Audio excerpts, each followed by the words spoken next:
뉴욕 맨해튼에 위치한 병원의 복도를 걸으며 나는 늘 자부심을 느꼈습니다. 하버드 의대를 졸업하고 15년 동안 미국 최고의 의료 시스템 속에서 내과 전문의로 근무하며 쌓아온 자신감이었죠. 뉴욕의 대형 병원은 최첨단 장비와 노벨상을 받은 의학자들이 포진한 곳으로 우리는 스스로를 세계 의료의 중심이라 불렀습니다. 매일 아침 진료를 시작하기 전 차트를 확인하는 제 책상 위에는 항상 26일 후에 초진 환자 예약이 가득했습니다. 긴 대기 시간은 우리 병원의 명성 때문이라고 합리화했죠. 좋은 의사를 만나려면 기다림은 당연하다라는 말을 환자들에게 수없이 해왔습니다. 그러던 지난 여름, 국제의료포럼에 참석하기 위해 서울행 비행기에 올랐습니다. 사실 한국 방문은 그저 이력서에 추가할 하나의 경험이라고만 생각했죠. 유럽이나 일본의 의료 시스템은 자주 벤치마킹했지만 한국은 솔직히 저의 의료 레이더에 없었던 나라였습니다. 아시아의 작은 나라에서 배울 것이 있을까? 라는 의구심이 있었던 것이 사실입니다. 서울에 도착한 첫날, 학회장에서 만난 한국 의사 김준호 교수의 제안으로 세브란스 병원을 견학하게 되었습니다. 예의상 수락한 제안이었지만 제 마음 한 구석에서는 미국 의료 시스템을 경험한 내가 놀랄 일은 없겠지라는 오만함이 자리 잡고 있었습니다. 호텔에서 세브란스 병원으로 향하는 택시 안에서 창밖의 풍경을 바라보며 저는 제 선입견을 정당화할 준비를 하고 있었습니다. 한국의 의료 시스템이 발전했다는 소문은 들었지만 미국 의료의 위상을 넘어설 수는 없다고 생각했죠. 저는 OECD 국가 중 미국이 의료비 지출이 가장 높다는 것을 알고 있었으니까요.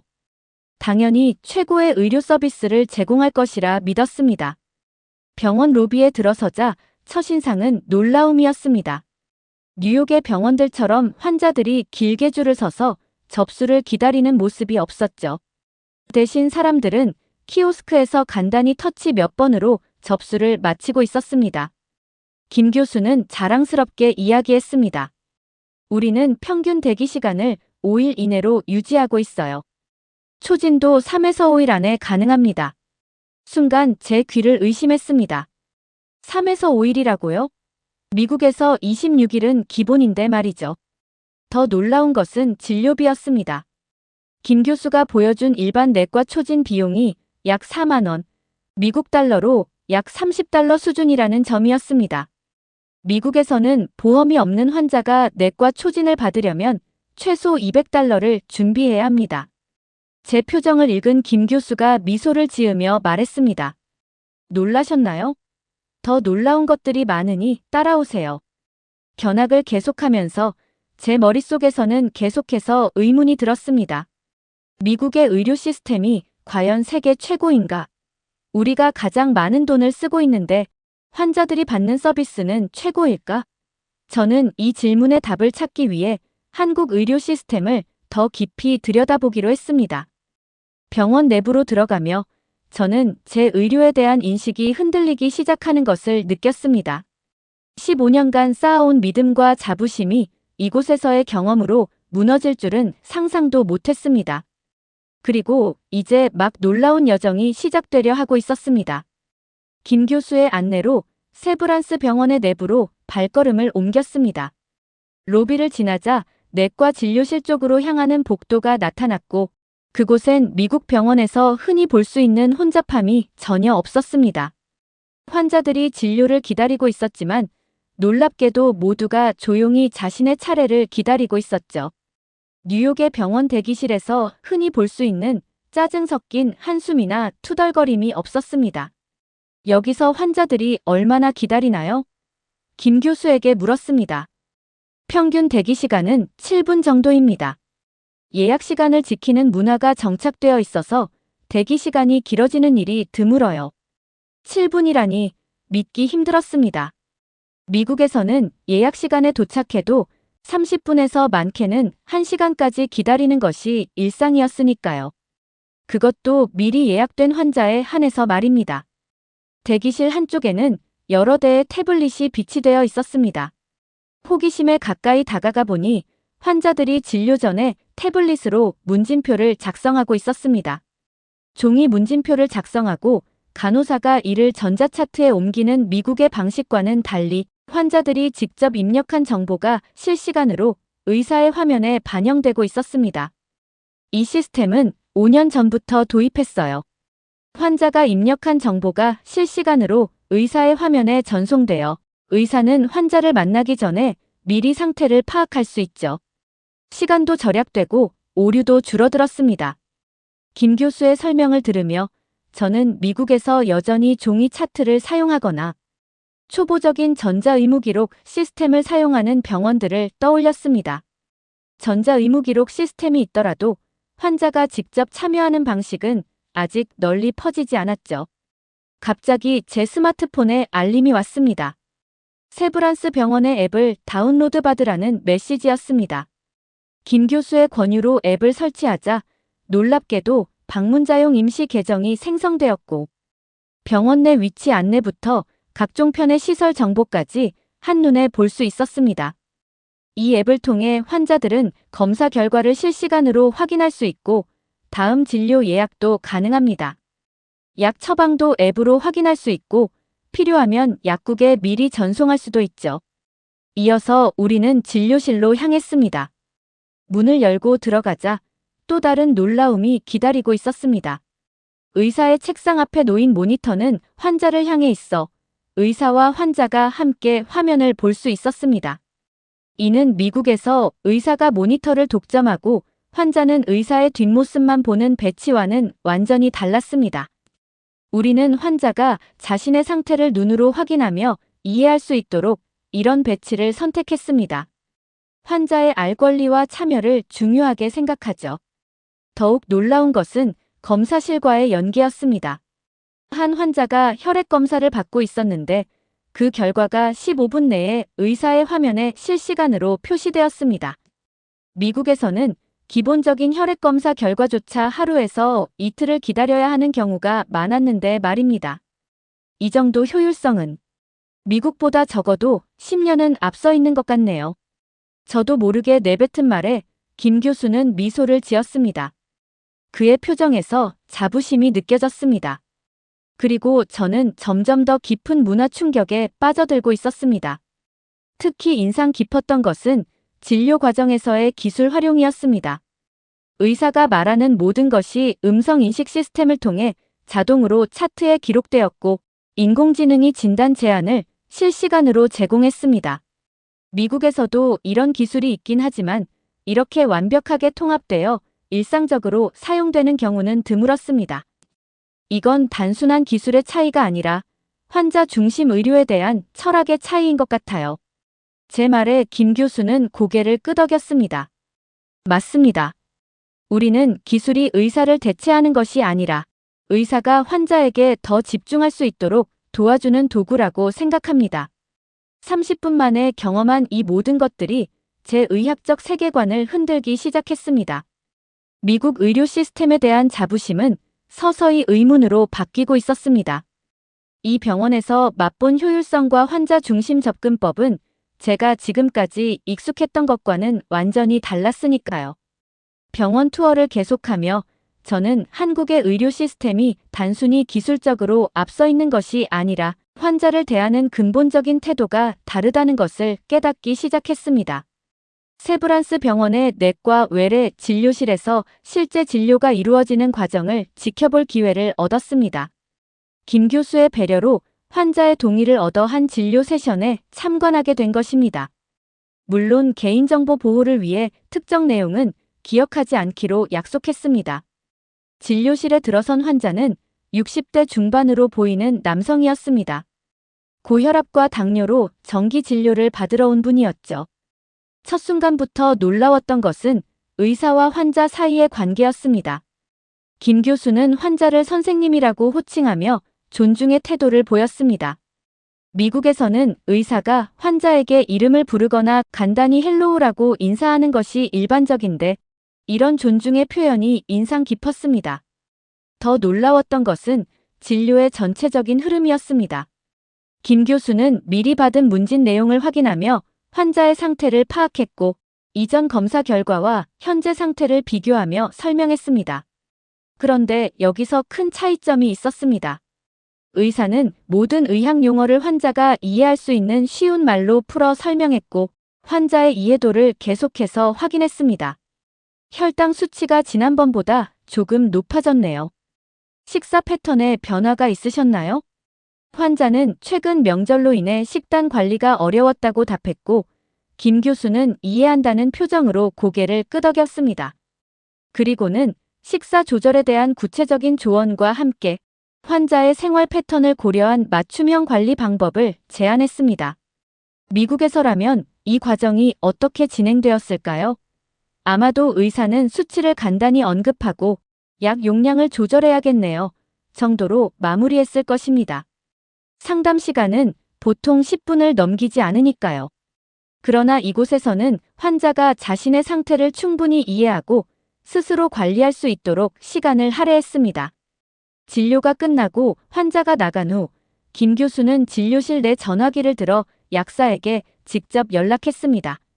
환자의 처방에 대해 약사와 상의하는 모습이었죠.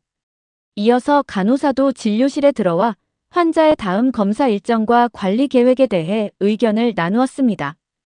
이게 우리 병원의 표준 절차입니다. 의사, 간호사, 약사가 환자 한 명에 대해 함께 논의하는 것이죠. 복잡한 케이스가 아니더라도 기본적으로 이렇게 협업합니다. 놀라움을 감추지 못하는 제게 김 교수는 계속 설명했습니다. 이런 다학제적 접근법이 환자 안전과 치료 효과를 높인다는 연구 결과가 많다고 했습니다. 실제로 한국의 병원들은 의사, 간호사, 약사 간이 긴밀한 협력을 통해 의료 오류를 크게 줄였고 환자 만족도도 높아졌다고 합니다. 미국에서도 이런 협업을 지향하긴 하지만 현실은 다릅니다. 각 전문가들은 자신의 영역에만 집중하고 서로 간의 소통은 주로 전자차트를 통해 이루어집니다. 직접 만나 환자에 대해 논의하는 경우는 정말 복잡한 케이스에 한정되죠. 다음 환자가 들어오기 전 간호사가 다시 들어와 진료실을 정리했습니다. 미국에서는 보통 의사가 방을 나가면 그때 청소 스태프가 들어오는데 여기서는 각 환자 사이에 즉시 정리가 이루어졌습니다. 깨끗하고 정돈된 환경이 다음 환자를 맞이할 준비가 되어 있었죠. 그날 오후 검사실을 방문했을 때는 또 다른 놀라움이 기다리고 있었습니다. 혈액 검사 결과가 나오는 시간이 믿기 힘들 정도로 빨랐습니다. 자동화된 시스템으로 검체가 운반되고 분석되어 결과가 의사의 화면에 거의 실시간으로 전송되었습니다. 기본적인 혈액 검사는 약 15분 내에 결과를 볼 수 있어요. 응급 상황이라면 더 빠르게 진행하기도 하죠. 미국에서는 같은 검사가 최소 몇 시간, 때로는 하루 이상 걸리는 경우가 많습니다. 환자는 결과를 듣기 위해 또 다른 예약을 잡거나 며칠 후 전화로 확인해야 하죠. 그날 저녁 호텔방에 돌아와 저는 깊은 생각에 잠겼습니다. 하버드에서 교육받고 뉴욕의 명문 병원에서 15년간 쌓아온 제 자부심이 하루 만에 무너져 내리는 기분이었습니다. 저는 미국 의료가 세계 최고라고 굳게 믿었던 의사였는데 이곳에서 본 환자 중심의 접근법과 효율적인 시스템은 제가 알던 것과는 차원이 달랐습니다. 특히 충격적이었던 것은 한국에서는 이런 최고 수준의 의료 서비스가 특별한 것이 아니라 표준이라는 점이었습니다. 미국에서는 이 정도의 친절함과 효율성은 프리미엄 서비스로 분류되어 추가 비용을 지불해야 하는 경우가 많습니다. 그러나 여기서는 모든 환자가 당연하게 이런 수준의 서비스를 받고 있었습니다. 제 의사로서의 정체성과 자존심이 흔들리기 시작했습니다. 과연 나는 지금까지 환자를 위한 최선의 의료를 제공하고 있었던 걸까요?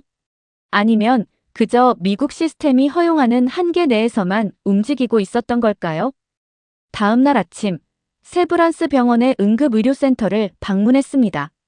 미국에서도 응급실은 의료 시스템의 가장 혼잡하고 문제가 많은 곳으로 알려져 있어 한국의 응급의료가 어떻게 운영되는지 특히 관심이 있었습니다. 응급센터에 들어서자 첫인상은 놀라울 정도로 조용하고 질서정연한 분위기였습니다. 뉴욕의 응급실은 항상 소음과 혼란으로 가득 차 있는데 이곳은 마치 다른 세계 같았습니다. 물론 긴급한 경우들이 있었지만 전체적인 운영 방식이 체계적이었습니다. 우리 응급센터는 중증도 분류 시스템을 엄격히 적용합니다. 응급의학과 박 교수가 설명했습니다. 환자가 도착하면 즉시 전문 간호사가 상태를 평가하고 5단계로 분류해 처치 우선순위를 결정합니다. 미국에서도 비슷한 시스템을 사용하지만 여기서 눈에 띄는 차이점은 분류 후 실제 치료까지의 시간이었습니다. 중증 환자의 경우 분류 후 즉시 처치가 시작되고 경증 환자도 30분 이내에 의사를 만날 수 있었습니다. 미국에서는 응급실 대기 시간이 경증 환자의 경우 몇 시간씩 걸리는 일이 흔합니다. 더 놀라운 것은 응급실과 다른 부서 간의 연계였습니다. 한 환자가 심장 문제로 응급실에 왔을 때 순환기내과 전문의가 10분 만에 응급실에 도착해 환자를 진료하는 모습을 목격했습니다. 미국에서라면 응급의학과 의사가 1차 진료를 마친 후 환자는 다른 날 심장 전문의를 따로 예약해야 하는 경우가 많습니다. 우리는 원콜 시스템이라고 부릅니다.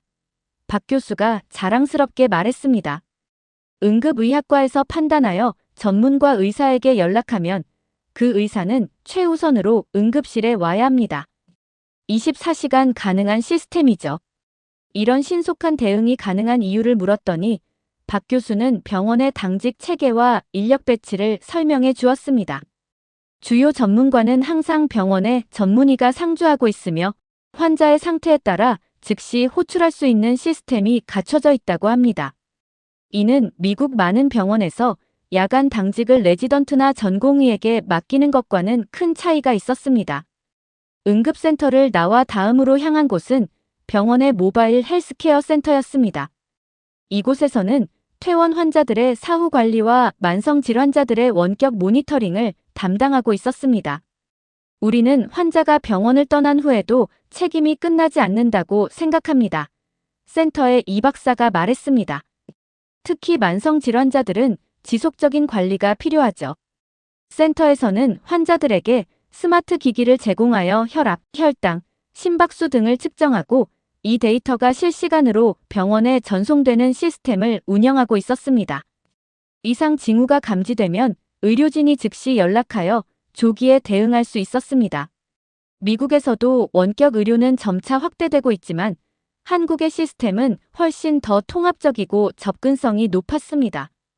특히 인상적이었던 것은 이 모든 서비스가 건강보험으로 커버된다는 점이었습니다. 미국에서는 이런 첨단 서비스들이 대부분 추가 비용을 지불해야 하거나 특정 보험에만 제한적으로 제공됩니다. 점심시간, 김 교수와 함께 병원 구내식당에서 식사를 하며 솔직한 대화를 나눴습니다. 저는 지금까지 본 한국 의료 시스템에 대한 놀라움을 표현하며 어떻게 이런 수준 높은 서비스를 상대적으로 낮은 비용으로 제공할 수 있는지 물었습니다. 근본적인 차이는 의료에 대한 철학에 있다고 생각해요. 김 교수는 천천히 대답했습니다.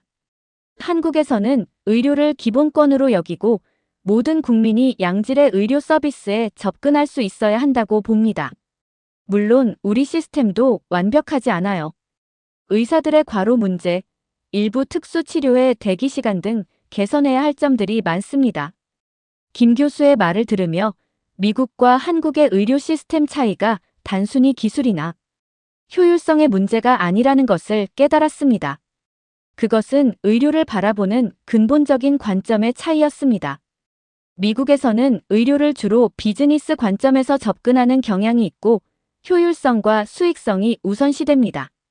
반면 한국에서는 의료의 공공성과 접근성을 더 중요하게 여기는 것 같았습니다. 오후에는 원격 진료 시스템을 체험해 볼 기회가 있었습니다. 미국에서도 코로나19 이후 원격 진료가 확대되었지만 한국의 시스템은 훨씬 더 발전되어 있었습니다. 환자들은 앱을 통해 의사와 화상 상담을 하고 필요하면 처방전을 받아 근처 약국에서 약을 받을 수 있었습니다. 특히 놀라웠던 것은 원격 진료 과정에서도 다양한 건강 데이터가 실시간으로 의사에게 전송된다는 점이었습니다. 이런 시스템이 특히 고령자나 거동이 불편한 만성질환자들에게 큰 도움이 됩니다. 원격 의료센터의 최 교수가 설명했습니다.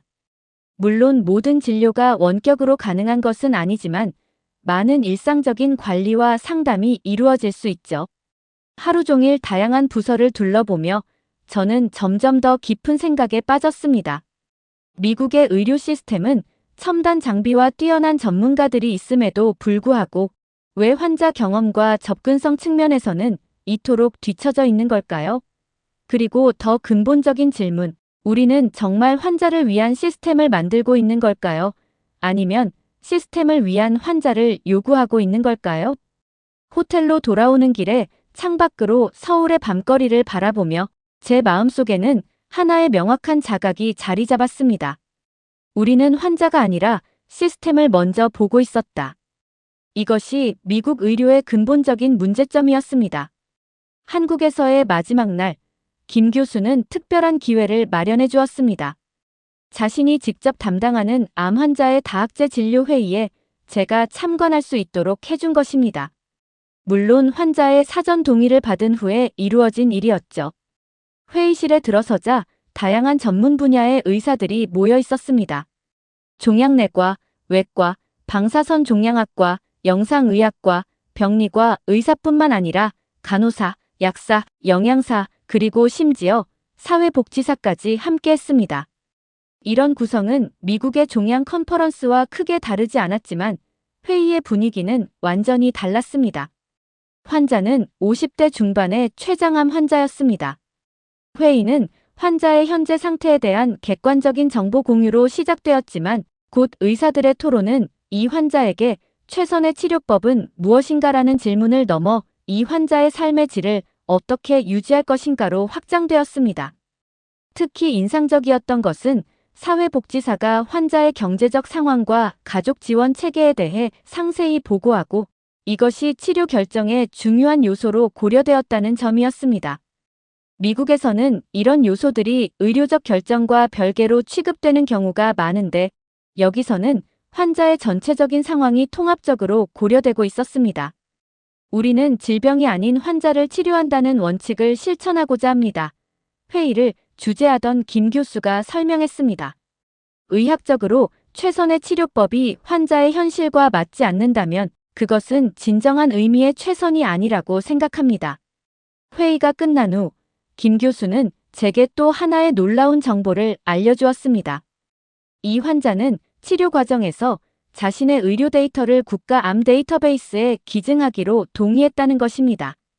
한국에서는 많은 환자들이 자신의 의료 정보를 연구 목적으로 제공하고 있으며 이는 정밀 의료와 AI 기반 진단 시스템 발전에 크게 기여하고 있다고 했습니다. 환자들은 자신의 경험이 다른 이들에게 도움이 될 수 있다는 점에 큰 보람을 느낍니다. 물론 철저한 익명화와 데이터 보안을 전제로 하지만 이런 문화는 우리 의료 시스템의 큰 자산입니다. 그날 저녁 한국에서의 마지막 밤을 보내며 제 마음은 복잡한 감정으로 가득 찼습니다. 4일이라는 짧은 시간 동안 저는 의료에 대한 제 근본적인 관점이 흔들리는 경험을 했습니다. 15년 동안 미국 의료 시스템 속에서 쌓아온 가치관과 자부심이 무너지는 듯한 느낌이었습니다. 뉴욕으로 돌아가는 비행기 안에서 저는 노트북을 펼치고 지난 4일간의 경험을 정리하기 시작했습니다. 제가 한국 의료 시스템에서 배운 핵심은 무엇일까요? 고효율의 진료 절차? 첨단 기술의 통합적 활용? 아니면 체계적인 협업 시스템? 모든 것을 종합해보니 가장 근본적인 차이는 신뢰였습니다. 한국의 의료 시스템은 환자와 의료진 사이의 신뢰, 의료진 간의 신뢰, 그리고 시스템에 대한 신뢰를 기반으로 구축되어 있었습니다. 그리고 이 신뢰는 단순히 좋은 말이나 구호가 아니라 실제 시스템과 일상적 실천으로 구현되고 있었습니다. 뉴욕에 도착한 첫날, 병원으로 돌아가기 전에 저는 하루를 쉬기로 했습니다. 아파트 창밖으로 맨해튼의 풍경을 바라보며 제가 돌아갈 병원과 의료 환경에 대해 생각했습니다. 그리고 처음으로 심각한 의문이 들었습니다. 나는 정말 이 시스템 속에서 진정한 의사로 살고 있는 걸까? 다음 날 병원에 출근했을 때 모든 것이 다르게 보였습니다.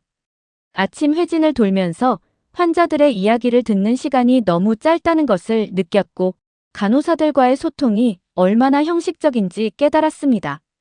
차트 작성과 보험 코드 입력에 쏟는 시간이 실제 환자 케어보다 많다는 사실이 갑자기 견디기 힘들게 느껴졌습니다.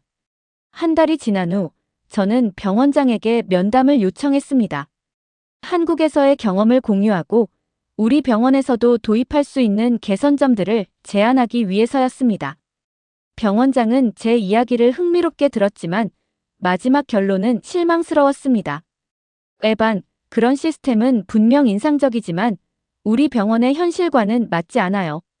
그런 변화를 도입하려면 엄청난 비용과 시간이 필요하고 무엇보다 우리 의료보험 시스템이 그런 방식을 지원하지 않습니다. 그의 말은 틀리지 않았습니다. 미국의 의료 시스템은 단일 병원이나 의사의 노력만으로 바뀔 수 있는 것이 아니었습니다. 이는 보험, 정책, 문화, 교육 등 전반적인 변화가 필요한 문제였죠. 그럼에도 불구하고 저는 제가 할 수 있는 작은 변화부터 시작하기로 했습니다. 진료 시간을 늘리고 환자들에게 더 자세한 설명을 제공하며 간호사 및 다른 의료진과의 협업을 강화했습니다. 처음에는 어색했지만 점차 이런 변화가 환자들의 만족도와 치료 결과에 긍정적인 영향을 미치는 것을 확인할 수 있었습니다. 그러나 점점 더 큰 변화에 대한 갈망이 커졌습니다. 3개월 후 저는 퇴사를 고민하기 시작했습니다. 그리고 마침내 결정을 내렸습니다. 대형 병원을 떠나 지역 사회 클리닉을 설립하기로 한 것입니다. 규모는 작지만 제가 한국에서 배운 환자 중심의 철학을 실천할 수 있는 공간을 만들고 싶었습니다. 클리닉 설립 과정은 예상보다 훨씬 어려웠습니다. 재정적 어려움부터 행정적 장벽까지 수많은 도전에 직면했지만 저는 포기하지 않았습니다. 한국에서 본 그 시스템을 완벽히 재현할 수는 없지만 적어도 그 정신만큼은 지키고 싶었습니다.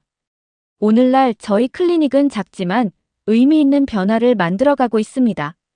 저는 의대생들과 레지던트들에게 한국에서의 경험을 공유하고 그들이 미래에 더 나은 의료 환경을 만들어갈 수 있도록 영감을 주고자 노력하고 있습니다. 미국의 의료 시스템은 여전히 많은 도전과 문제점을 안고 있습니다.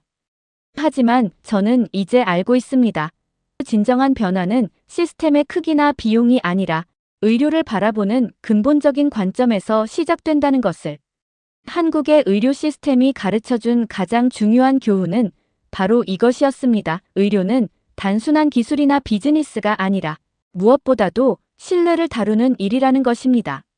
4일간의 한국 방문이 제 15년 경력과 인생 전체를 바꾸리라고는 상상도 못했습니다.